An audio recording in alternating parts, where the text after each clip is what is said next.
Alright guys, this is how I install exhaust manifold by myself. First, I put a jack right next to the heads. Alright guys, I have a jack here, hopefully can assist with the ordeal. We also have an impact driver here to help out, but remember to start the bolts by hand first so you don't cross thread anything, okay? So, alright, let me spin around over here. Let's see. Don't give your full trust into this though, you know, make sure that this is just there to help, but you know, in case that fails, slip away or something, you're still holding everything. So alright, let's give it a shot. So I'm gonna set this here and try to fit the first bolt in.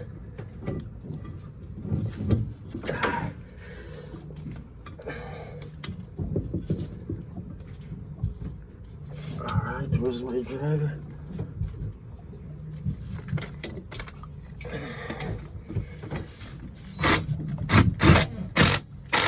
Alright, that's one.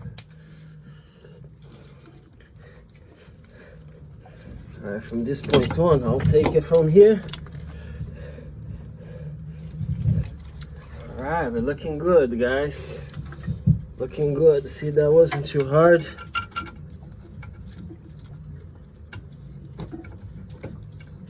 Alright. So, okay, let me look in that one just a little bit.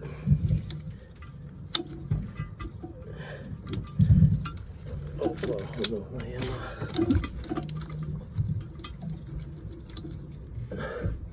Alright, we started it.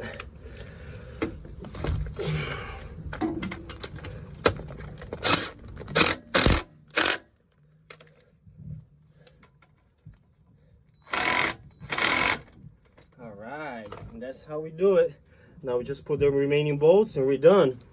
And the reason why I'm doing this, putting this back, because you know, I want to use that jack to pick this engine up so I can replace the, take the transmission out so I can put it on the new engine that's coming in here. So thank you for watching, guys. I hope you got something out of this, and I'll see you guys in the very next episode.